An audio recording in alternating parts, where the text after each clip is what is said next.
Hello. Hi guys. Welcome back to my channel. कल हमने क्या पढ़ा था? स्टैटिक कंस्ट्रक्टर क्या होता है, राइट? तो आज हम जो कंस्ट्रक्टर का एक और टाइप बचा है, दैट इज प्राइवेट कंस्ट्रक्टर। ये आज हम देखते हैं व्हाट इज प्राइवेट कंस्ट्रक्टर। ठीक है।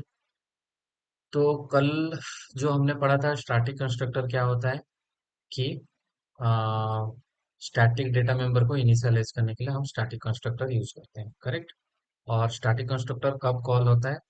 जब हम पहला ऑब्जेक्ट क्रिएट करते हैं क्लास का, या तो कोई एक स्टैटिक वेरिएबल को जब एक्सेस करते हैं। और ये कब कितनी बार कॉल होता है? ओनली वंस ये कॉल होता है। आपके मल्टीपल टाइम्स ऑब्जेक्ट बनाओ या मल्टीपल टाइम्स स्टैटिक वेरिएबल को एक्सेस करो, ये ओनली जब फर्स्ट टाइम आप बनाओगे उसी टाइम ही कॉल होगा ये स्टैटिक कंस्ट्रक्टर। बट दूसरा जो ये स्टैटिक कंस्ट्रक्टर, सॉरी, ये वाला प्राइवेट अपना ये स्टैटिक कंस्ट्रक्टर ऑलवेज एक बार कॉल होगा, बट ये डिफॉल्ट कंस्ट्रक्टर हमेशा जितनी बार भी आप ऑब्जेक्ट बनाएगा उतनी बार कॉल होगा। करेक्ट, ये हमने डिफरेंस कल देखा था। आप एक चीज आपको क्वेश्चन ये भी आ रहा होगा कि स्टैटिक वेरिएबल क्या है, मतलब स्टैटिक का मतलब क्या है। अ, अभी के लिए आपको ये बता देता हूँ, आगे हम एक क्लास में हम सारा डिस्कस करेंगे। What is static class, what is abstract class, different types of what is partial class. तो डिफरेंट टाइप्स ऑफ क्लासेस हम पढ़ेंगे, जैसे ये एक नॉर्मल क्लास है, राइट? तो वैसे ही हम डिफरेंट टाइप्स ऑफ क्लास पढ़ेंगे, उसमें हम स्टैटिक क्लास पढ़ेंगे। तो स्टैटिक कीवर्ड क्या होता है उसमें हम अच्छे से पढ़ेंगे, बट अभी के लिए आपको इतना बता देता हूँ स्टैटिक मतलब क्या होता है। आप ये क्लास का ऑब्जेक्ट बना के इसको कॉल कर नहीं सकते। मतलब स्टैटिक मेंबर को आपको एक्सेस करना है तो डायरेक्ट क्लास डॉट करके आप इसको एक्सेस करते हो, मतलब क्लास के नेम से इसको एक्सेस कर सकते हो। बाकी के केस में जब नॉर्मल क्लास होता है उसमें हम क्या करते थे, इस क्लास का एक ऑब्जेक्ट बनाते थे, राइट? हमेशा हम क्लास का ऑब्जेक्ट बनाते हैं, फिर उस ऑब्जेक्ट के थ्रू कोई भी डेटा मेंबर को हम एक्सेस करते हैं। जैसे ये जो डेटा मेंबर है, इसको एक्सेस करने के लिए आपको इस क्लास का ऑब्जेक्ट बनाने की जरूरत नहीं है। आप डायरेक्ट इस क्लास का नेम डॉट करके इसको एक्सेस कर सकते हो। इस क्लास का ऑब्जेक्ट बनाने की जरूरत नहीं, डायरेक्ट इस क्लास के नेम से आप एक्सेस कर सकते हो। तो अभी के लिए बस इतना ही आप समझ लो। मतलब कैसे एक्सेस कर सकते हो ये भी दिखा देता हूँ एक बार। हमारे पास क्लास का नेम क्या है? Static constructor, right? तो स्टैटिक, एक बार कैपिटल में, ये स्टैटिक कंस्ट्रक्टर डॉट करोगे तो आपको देखो एक्सेस हो जाएगा ये नाम। देखो ऐसे ही एक्सेस करते हैं स्टैटिक कंस्ट्रक्टर को, मतलब स्टैटिक वेरिएबल को, करेक्ट? आप बट दूसरे केस में हम क्या करते थे, स्टैटिक कंस्ट्रक्टर का ऑब्जेक्ट बनाते थे, फिर ऑब्जेक्ट डॉट करके एक्सेस कर रहे थे। बट स्टैटिक डेटा मेंबर को आप डायरेक्ट क्लास के नेम के साथ एक्सेस कर सकते हो डॉट करके। ठीक है। तो इतना आप समझ लो स्टैटिक के बारे में। हम जब स्टैटिक टाइप क्या होता है, पार्शियल क्या होता है, एब्स्ट्रैक्ट क्या होता है, जब पढ़ेंगे इन डिटेल, उसमें मैं आपको अच्छे से एग्जांपल करके दिखाऊंगा। ठीक है, तो आज के टॉपिक में शुरू करते हैं। आज का टॉपिक क्या है? प्राइवेट कंस्ट्रक्टर क्या है, राइट? तो एक प्राइवेट कंस्ट्रक्टर का क्लास बना लेते हैं।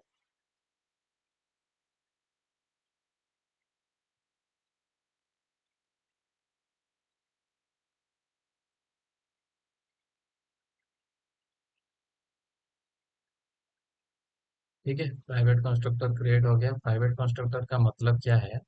जब आप प्राइवेट कंस्ट्रक्टर बनाते हो, चलो एक बार प्राइवेट कंस्ट्रक्टर बना लेते हैं। तो प्राइवेट के लिए आप प्राइवेट कीवर्ड यूज करते हो। जैसे आप स्टैटिक के लिए स्टैटिक कीवर्ड यूज करते हो, वैसे प्राइवेट कंस्ट्रक्टर बनाने के लिए आप प्राइवेट कीवर्ड का यूज करते हो। और कंस्ट्रक्टर बनाने के लिए हमें क्लास का नेम जो है वही कंस्ट्रक्टर का नेम देना होता है। तो ये आपका प्राइवेट कंस्ट्रक्टर बन गया है। ठीक है, ये आपका प्राइवेट कंस्ट्रक्टर बन गया है। इसके अंदर आप कुछ भी लिख सकते हो, या कुछ प्रिंट नहीं भी करना है वो भी चलेगा।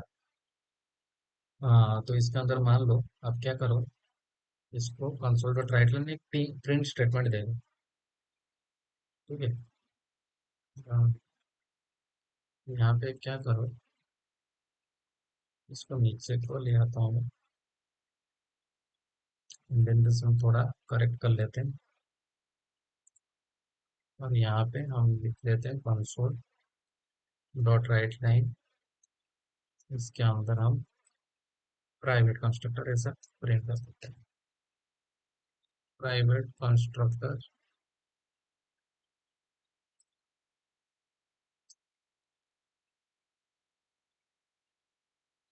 Is called, private constructor is called, ये डाल दो। ठीक है, तो ये हमारा क्या बन गया? प्राइवेट कंस्ट्रक्टर बन गया, राइट? तो प्राइवेट कंस्ट्रक्टर क्या होता है, जब आप कोई एक प्राइवेट कीवर्ड के साथ कोई एक कंस्ट्रक्टर बनाते हो तब प्राइवेट कंस्ट्रक्टर बनता है।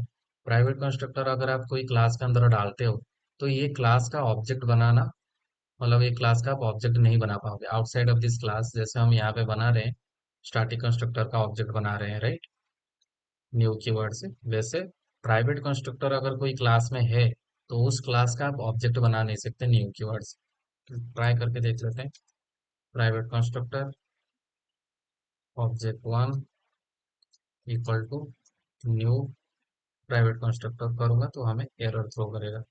देखो एरर थ्रो कर रहा है, एरर भी देख लो क्यों। Private constructor is inaccessible due to its protection level and new expression can not be simplified. तो सिंपल आप ये नहीं कर सकते। प्राइवेट कंस्ट्रक्टर कोई क्लास में अगर प्राइवेट कंस्ट्रक्टर अवेलेबल है तो आप उसका ऑब्जेक्ट नहीं बना सकते न्यू कीवर्ड से, राइट। तो ये हमने देखा। दूसरा चीज क्या होता है, प्राइवेट कंस्ट्रक्टर अगर कोई क्लास में है तो उस क्लास को आप इनहेरिट भी नहीं कर सकते, और एक क्लास बना के इसको इनहेरिट करने को ट्राई करते हैं, ठीक है। इंटरनल क्लास, चाइल्ड क्लास है, कुछ भी नाम दे सकते हो। मैं चाइल्ड क्लास का नाम चाइल्ड ही देता हूँ, चाइल्ड क्लास, ठीक है। अभी चाइल्ड क्लास क्या करेगा, चाइल्ड क्लास इस क्लास को इनहेरिट करेगा। देखो इनहेरिट करते ही आपको एरर थ्रो करेगा क्योंकि आप इनहेरिट नहीं कर पाओगे। देखो अब यहाँ पे एरर थ्रो करेगा, सेम एरर जो हमें ऑब्जेक्ट बनाते टाइम जो एरर आ रहा था यहाँ पे भी वही एरर आ रहा है। तो अगर कोई क्लास में प्राइवेट कंस्ट्रक्टर है तो आप उस क्लास का ऑब्जेक्ट नहीं बना सकते न्यू कीवर्ड से, उस क्लास को इनहेरिट भी नहीं कर सकते, ठीक है। ये दोनों चीज हमने देखा प्राइवेट कंस्ट्रक्टर क्या होता है।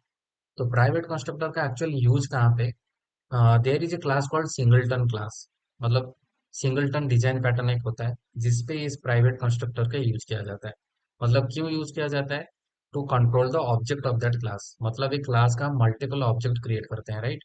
बट उसका और मल्टीपल ऑब्जेक्ट बनाने का कोई मीनिंग ही नहीं बनता, राइट। ये क्लास का एक ही ऑब्जेक्ट बना के इसके अंदर जितना भी डेटा मेमोरी आप एक्सेस कर सकते हो। बट हर कोई जाएगा यहाँ पे अगर ऐसा लिखेगा, मान लो ऑब्जेक्ट वन, फिर किसने बना दिया ऑब्जेक्ट टू, फिर किसने बना दिया ऑब्जेक्ट थ्री, तो आप उसी क्लास का मल्टीपल ऑब्जेक्ट्स बना रहे हो, जो कि एक बैड प्रैक्टिस है, बहुत गलत प्रैक्टिस है। तो उसको कंट्रोल करने के लिए हमारे पास एक डिजाइन पैटर्न है। डिजाइन पैटर्न का एक मैं वीडियो बनाऊंगा, उसमें आपको बताऊंगा कि आप कैसे जितनी बार भी ऑब्जेक्ट वन ऑब्जेक्ट टू बनाओगे, but it will and up creating only one object. मतलब आप जितने भी ऑब्जेक्ट बनाओगे हमेशा वो एक ही ऑब्जेक्ट को रेफरेंस करेगा, एक ही ऑब्जेक्ट ही क्रिएट होगा, उसको बोलते हैं सिंगलटन। उसका एक अलग सा टॉपिक बनाऊंगा, इसमें करेंगे तो वो आउट ऑफ स्कोप हो जाएगा। तो सिंगलटन में हम इसका यूज करते हैं प्राइवेट कंस्ट्रक्टर का।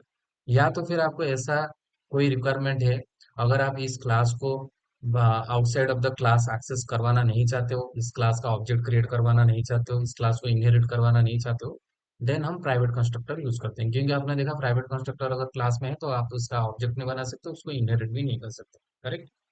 तो आपका एक यूज बताया सिंगलटन में प्राइवेट कंस्ट्रक्टर का यूज होता है, वैसे इसके मल्टीपल यूजेस हैं। तो आपको प्राइवेट कंस्ट्रक्टर समझ गया और उसका यूज भी पता चल गया। एंड प्राइवेट कंस्ट्रक्टर को हमने किस में यूज करते हैं, तो सिंगलटन में, जो हम और एक इसका वीडियो बनाएंगे उसमें देखेंगे, ठीक है। और प्राइवेट कंस्ट्रक्टर बनाने के लिए सिंपल क्या है, प्राइवेट कीवर्ड से आप प्राइवेट कंस्ट्रक्टर बना सकते हो। जैसे स्टैटिक से स्टैटिक कंस्ट्रक्टर बनता है, जैसे प्राइवेट से प्राइवेट कंस्ट्रक्टर बनता है, ठीक है। तो आज के लिए इतना ही, और हमने कंस्ट्रक्टर का सारा कुछ कवर कर लिया। इसके नेक्स्ट क्लास में हम कंस्ट्रक्टर का जस्ट और एक टॉपिक बच गया है, दैट इज कंस्ट्रक्टर चेनिंग या कंस्ट्रक्टर ओवरलोडिंग। वो हम देखेंगे। इससे पहले हमने मेथड ओवरलोडिंग पढ़ा था, वैसे ही कंस्ट्रक्टर का भी एक कॉन्सेप्ट है, that is called constructor overloading, ठीक है। तो आज के लिए इतना ही। Thank you.